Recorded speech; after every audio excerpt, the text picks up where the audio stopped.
I was sitting on my front porch that morning, sipping a mug of black coffee so strong it could strip paint off a tractor. The sun had barely climbed over the ridge, casting a golden glow across Grant Meadow Ranch, the land my family had tended for over a century. It was a peaceful, timeless morning, until the peace shattered like a bottle against stone. A white BMW with flashy gold rims barreled down my long gravel driveway, kicking up a cloud of dust so thick it covered the cattle fence in seconds. I frowned, setting my coffee down on the railing. Visitors were rare out here, and uninvited ones even rarer. Before I could get up, the driver's side door flew open and out stepped a woman in a blood-red business suit and stilettos so high she looked like she might topple over. She had a stack of papers clutched in one hand and rage radiating off her like heat waves off asphalt. "You need to vacate this property immediately," she screeched, stomping toward the porch like she owned the whole damn county. Her voice cracked across the morning like a whip. "This ranch is mine now. I bought it fair and square." I blinked. Slow and steady. I'm not a man who startles easy. 22 years in the army will train that out of you, but even I had to take a second to process the insanity unfolding before me. I rose from my chair, all 6 foot 2 inches of retired army stubbornness, and fixed her with a calm, even stare. "Mom," I said, my voice low and controlled, "you are trespassing." She laughed. Actually laughed. A sharp, brittle sound that grated on the ears. "Oh, please," she said, flipping her perfectly bleached hair over her shoulder. "You're just an old squatter. I have the paperwork right here." She slapped the stack of documents onto the porch railing with a loud thwack and jabbed a manicured finger at them. "You can either sign and take a small relocation fee, or the HOA will handle it." That last word hit me like a slap. HOA. I knew those letters all too well. A new homeowners association had sprung up across the highway, gobbling up ranches, bullying old-timers, promising golf courses and luxury condos.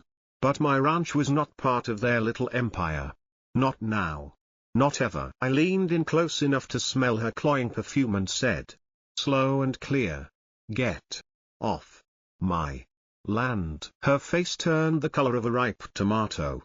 "You'll regret this," she shrieked, stomping back to her BMW. She revved the engine so hard I thought she'd tear the transmission right out before she sped away, leaving behind a cloud of dust and a stack of phony papers. I stood there for a long minute, staring down at the so-called purchase agreement she had abandoned. My hands curled into fists at my sides.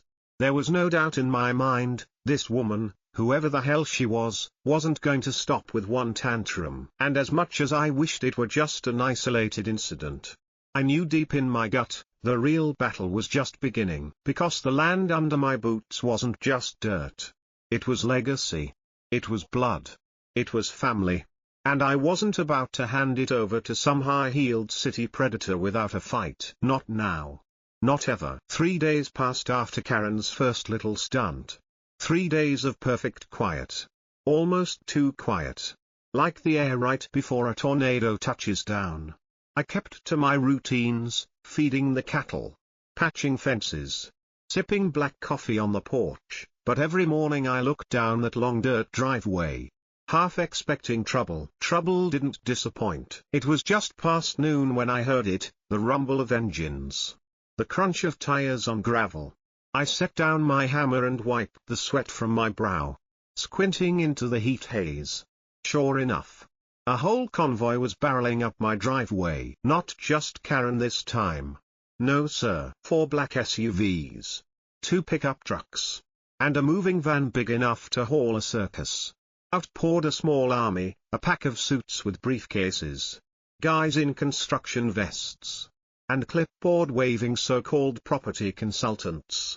They marched right up to the gate like they were storming a beach. And at the head of the pack, like a general leading her troops, was Karen herself.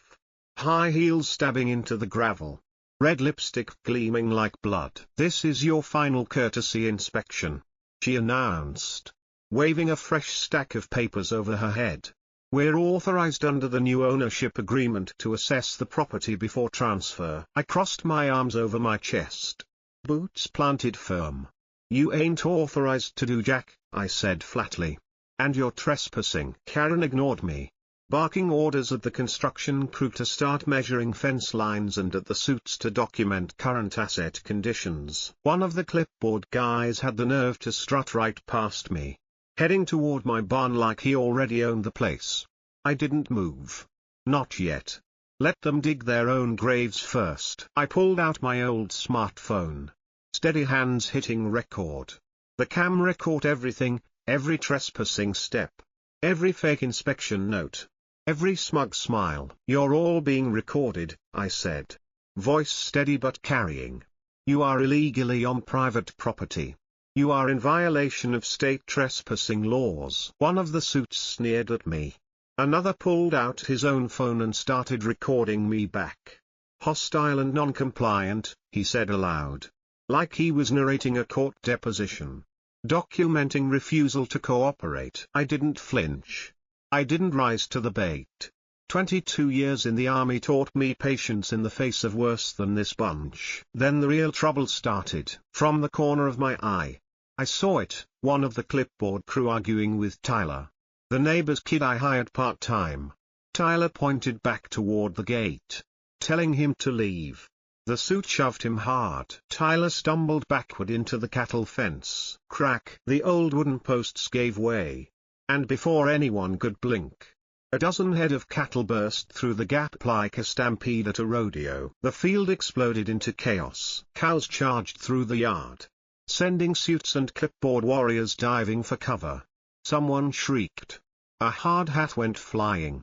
The construction crew scattered like scared rabbits. Karen screamed as she dove behind her pristine BMW, just in time to watch my biggest bull, Old Blue, a 2,000-pound freight train of muscle, come barreling straight toward her car. No, no, no, she shrieked. Too late. Old Blue slammed into the side of the BMW with a crash that echoed across the whole valley.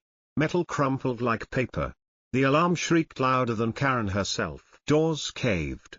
Windows shattered. The whole car tilted on two wheels before slamming back down. A smoking, groaning wreck. I just stood there on the porch, arms folded, recording the whole blessed mess. Within 10 minutes, 2 sheriff's cruisers tore up the driveway, sirens wailing. Deputy Rick Carter, a wiry man with a permanent sunburn and a permanent squint, stepped out, surveying the battlefield. His jaw clenched when he saw the wrecked BMW, the busted fence, the cows milling around the yard like drunken tourists. He tipped his hat at me. Afternoon, Thomas, he said dryly. Afternoon, Rick, I replied, nodding. Then he turned to Karen, who was busy trying to wipe mud off her designer heels. Mom, Carter said, voice dangerously calm. You want to explain why you and about 15 others are trespassing on Mr. Grant's property without permission? Karen opened her mouth, red-faced, still sputtering excuses about contracts and ownership rights. Carter didn't even blink. No court order. No permission. No authority, he said. That means you're trespassing. And given the damage to private property, he gestured broadly at her crushed car and the broken fence. It looks like we'll be adding property destruction to the report. Karen's mouth snapped shut so hard I thought she chipped a tooth. I leaned casually against the porch railing, still recording, still smiling. One by one, Carter took statements, took photos, and started writing citations. The army Karen brought, her proud, confident little invasion, was now a disorganized, humiliated mess. And as the sheriff's office finished up and escorted them off my land, I knew one thing for sure. Karen wasn't giving up. No.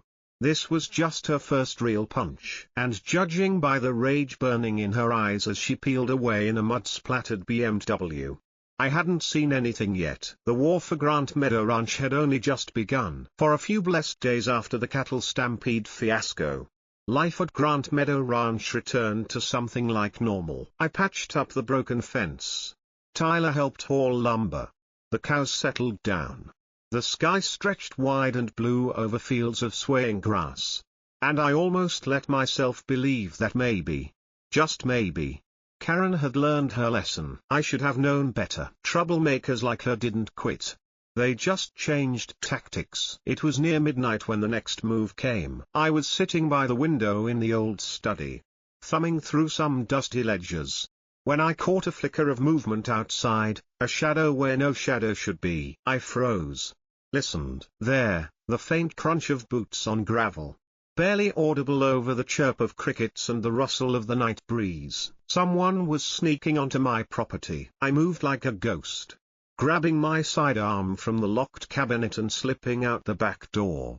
I stayed low, hugging the shadows of the house, creeping toward the barn. The moon was a thin sliver tonight, the fields cloaked in darkness. And there they were, 3 figures, all dressed in black, clustered around the big double barn doors. One of them was prying at the lock with a crowbar. Another kept flashing a small penlight, guiding him. The third stood lookout, eyes darting nervously into the darkness. Amateurs. I crept closer, boots silent in the dirt. My heart wasn't racing. My hands weren't shaking. 22 years in the army, nights spent watching darker men do darker deeds, had prepared me for moments like this. The crowbar screeched against the heavy lock. "Come on," one whispered harshly. "Get it open before the old man wakes up." Too late for that, boys. I stepped out from the shadows, flashlight beam cutting across the darkness, blinding them in a single stroke. "Freeze!" I barked, voice hard as a drill sergeant's on inspection day. The 3 men spun around, momentarily paralyzed by the light. One of them, the tallest, panicked and lunged for the crowbar. Bad move. In a heartbeat, I had my pistol drawn, trained squarely on his chest. I said freeze. I growled, "Hands where I can see them." They obeyed, slowly raising their hands, faces pale in the flashlight's glare. "You're trespassing on private property," I said, my voice calm, deadly serious. "Attempted breaking and entering.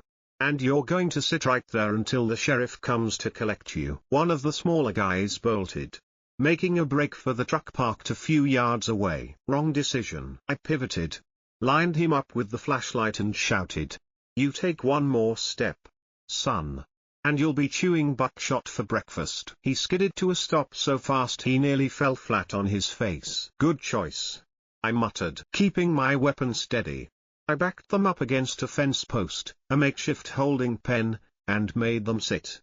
Then I pulled out my phone and speed-dialed Deputy Carter. "Carter," I said as soon as he picked up, his voice thick with sleep, "you might wanna wake up. I've got 3 rats caught red-handed at the Grant Meadow barn." He cursed under his breath and promised he'd be there within the half hour. So I stood there in the night, boots planted in the dirt, pistol steady, flashlight trained dead center, waiting, watching, listening to the crickets and the uneasy shifting of 3 grown men realizing they'd seriously underestimated an old rancher. I didn't bother asking them who sent them. I already knew. Karen. She couldn't bully me off my land with fake contracts. Couldn't scare me with trespassing charges or phony inspections. Now she was sending thugs to wreck the ranch and try to make me sell under pressure. It wasn't going to work. When the sheriff's cruisers finally rolled up, red and blue lights splashing across the pasture, I let out a long breath. Carter and his deputies cuffed the intruders without ceremony and loaded them into the back seats like sacks of potatoes. One of the thugs, the tall one, snarled at me as they shoved him into the cruiser. "You're gonna lose, old man," he hissed. "You can't stop her." I just smiled grimly. "Watch me." After the cruisers disappeared down the long drive, I stood in the middle of the darkened ranch for a long time, staring up at the stars. My home, my land, my fight. And I realized something important. If Karen wanted a war, she was damn well going to get one. The next morning, I got to work. I wasn't just fixing the barn lock. I turned the entire ranch into a fortress. Motion-activated floodlights on every corner. Solar-powered security cameras hidden in fence posts and trees. Double-bolted locks on every door. Reinforced barn gates. even steel posts along the driveway. By the time Tyler drove up later that week, his eyes went wide. "Mr. Grant," he said, whistling low, "the ranch looks like Fort Knox." I chuckled, tightening the last bolt on a new gate hinge. "Good," I said, "because the next time she comes knocking, I'll be ready." And deep down, I knew she would. Because snakes like Karen didn't slither away quietly. They struck harder when cornered. And the next strike, it was going to be big, real big. I thought I had seen it all. After the midnight raid, after turning my ranch into a fortress, after standing down Karen's fake inspectors and clipboard cowboys, I thought I had stared down the worst she could throw at me. I was wrong. The attack came not in the dead of night, but in the soft, sleepy hours just before dawn. The hour when the world is at its most vulnerable. I woke to the smell of smoke. Not the sharp scent of a fire pit or a neighbor burning brush, no. This was thick, greasy, acrid. The kind that clings to your lungs and coats your tongue with ash. I bolted upright, heart hammering against my ribs. From the window, I saw it, an angry orange glow blooming behind the barn. I grabbed my boots, my jacket, and the old fire extinguisher by the door and sprinted outside. The barn, the heart of Grant Meadow Ranch, was a roaring inferno. Flames licked high into the black sky, eating through the timber beams, collapsing the roof in a shower of sparks. Inside, I could hear the frantic screams of the animals trapped inside. "Tyler," I roared into the darkness. The kid stumbled out of the bunkhouse, half-dressed, his eyes wide with terror. Together, we grabbed hoses, buckets, anything we could. We fought like demons, dragging open stall doors, cutting horses loose, slapping panicked cattle toward the open pastures. But the fire was too strong, too fast. All we could do was save what we could, and watch helplessly as the barn, and everything inside it, was reduced to a black, smoldering skeleton. When the fire finally died down, when the last embers hissed into the mud, I fell to my knees, coughing, fists buried in the ash. Decades of history, handcrafted saddles, antique tractors, my grandfather's old forge tools gone. And deep in my gut, through the hollow ache of grief, I knew it wasn't an accident. Karen had sent a message. Deputy Carter came out later that morning, boots crunching through the charred wreckage. He crouched by one of the barn doors, frowning. "Accelerant," he said grimly. "Someone soaked it in gasoline." He didn't have to say it out loud. We both knew who was behind it. The trouble was, knowing and proving are two different things. And Karen? She wasn't content just burning my property. She had something even nastier planned. 3 days later, I got a letter. Not a court notice.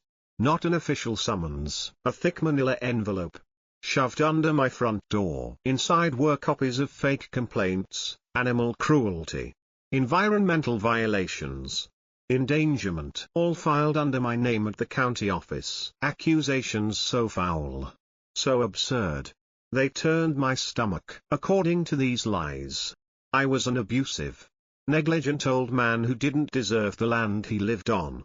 If enough of these claims stacked up, the county could launch investigations, seize assets, even revoke property rights. It was a death by 1,000 cuts. Karen was trying to bury me in paperwork, smear my name so badly that no court would take my side when the real fight for the land started. And she didn't stop there. That evening, while Tyler was hauling hay back from the far pasture, they jumped him. 2 men in black jackets, faces half covered, tackled him near the fence line, beat him bloody, left him tied to a fence post with a piece of paper stapled to his chest. 3 words, scrawled in ugly black marker: sell or else. When I found him, battered, bruised, but alive, something inside me snapped. This wasn't about cattle anymore, or barns, or contracts. This was war. I helped Tyler into the house, patched him up best I could,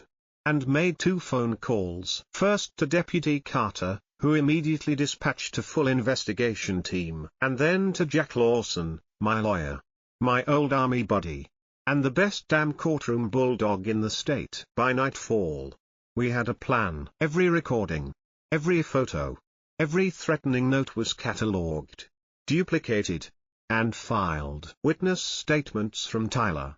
Evidence bags from the fire scene. Security footage from the new cameras, including blurry shots of two masked men leaving tire tracks leading straight toward town. Jack worked fast. Within 48 hours, we filed a countersuit so thick it could have choked a horse. Harassment, fraud, trespassing, conspiracy to commit arson, assault and battery. Karen wanted a fight. I was bringing the full weight of the law down on her head, and I wasn't going to stop until she was flattened under it. Standing on my porch that night, shotgun across my lap, watching the stars wink in the dark Texas sky, I made myself a promise. Grant Meadow Ranch wasn't just my home. It was my battleground. And I wasn't just defending it anymore. I was going to take the fight to her hard. The morning of the showdown started like any other. The sky was bruised purple at the edges, the air sharp with the scent of dew and old mesquite. I sat on the porch,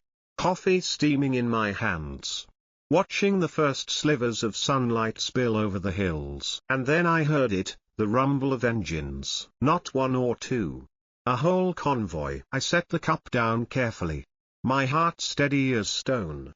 I grabbed my hat, slung my shotgun over my shoulder, and walked out to the main gate. There they were. Karen's personal army. SUVs, rental vans, moving trucks, even a couple of security vehicles decked out with flashing lights. Behind them, a swarm of hired movers, clipboard-wielding officials, and private security goons in tactical gear. Leading the parade, dressed like she was marching into a corporate boardroom, was Karen, white suit, sunglasses, and a smug grin so wide it practically cut her face in half. "This is it," she barked, waving a sheaf of forged papers high in the air. "You're done, old man. Eviction day." Her people started unloading dollies, unfolding ladders, rolling carts toward my property. But they never made it past the gate, because I wasn't standing alone. The moment Karen's convoy stopped, engines still rattling, the sound of more engines filled the valley, but these weren't hers. From both sides of the ranch road, trucks, jeeps, and battered old Fords rolled in, one after another. They boxed in her convoy like a cattle corral. Dust billowed, tires crunched, doors slammed open. Out stepped my neighbors, old ranchers with sun-creased faces and calloused hands, veterans in worn camo jackets and ball caps, mothers with toddlers on their hips, teenagers carrying handmade no trespassing signs, even a few retired sheriffs, badges pinned proudly to faded shirts. Tyler leaned on a crutch at the front, his face bruised but his smile fierce. Karen spun around, disbelief frozen on her face. "What is this?" she screeched, voice rising to a fever pitch. "This is illegal. You can't block us. I have rights." I stepped forward, calm as a preacher at Sunday service. "You're right about one thing, Karen," I said, voice carrying loud and clear across the dusty yard. "You do have rights. And we have the right to defend our homes." Behind me, the crowd murmured their agreement. Boots scuffed the dirt. Eyes narrowed. Karen fumbled for her phone, punching numbers frantically. She didn't even see the sheriff cruisers until they rolled right up behind her convoy, lights flashing. Deputy Carter climbed out first, followed by the county investigator and two grim-faced agents from the state fire marshal's office. "Karen Whitmore," Carter said, voice ringing with authority, "you are under arrest for arson, conspiracy to commit fraud, filing false legal documents, trespassing, and attempted unlawful seizure of private property." Karen's jaw dropped so wide I thought it might hit the gravel. You can't," she shrieked, backing away. "You have no proof." Carter smiled like a cat that had just caught a particularly stupid mouse. "We have witness testimony," he said, ticking off fingers. "Security footage, physical evidence, signed affidavits, and 3 of your hired thugs already flipped on you." He pulled out a pair of handcuffs with a metallic snap. "You're done, Karen. She tried to run, actually kicked off her high heels and made a break for it, but she didn't get 2 steps before Tyler, crutch and all, blocked her path. "Going somewhere?" he asked. Grinning wide, Karen stumbled back into Carter's waiting arms. The cuffs clicked shut around her wrists. She screamed all the way into the cruiser. The rest of her crew, the fake officials, the movers, the muscle, scattered like scared rabbits. A few were cuffed too. Most just stood frozen, realizing the game was over. As the sheriff's department processed the scene, the townsfolk gathered around me, clapping my shoulders, shaking my hand. "We knew you'd hold, Thomas," old Mr. McCoy said, his eyes shining under his battered hat. "No," I said, voice thick with emotion. "We all held together." And it was true. They could attack a man, maybe even a ranch, but they couldn't break a community built on sweat, blood, and honor. We rebuilt the barn that fall. Everyone pitched in, hauling lumber, hammering nails, bringing food and coffee. It wasn't just a barn raising, it was a declaration that no outsider, no HOA Karen, no crooked lawyer, would ever steal what generations had built with their own 2 hands. I sit here now, on my porch, coffee steaming in the crisp morning air. The cattle graze peacefully. The horses run free. The new barn gleams in the sunlight. And if anyone ever thinks about trying again, well, they'll learn the same lesson Karen did. This land doesn't just belong to us. We belong to it. And we fight for our own, every damn time.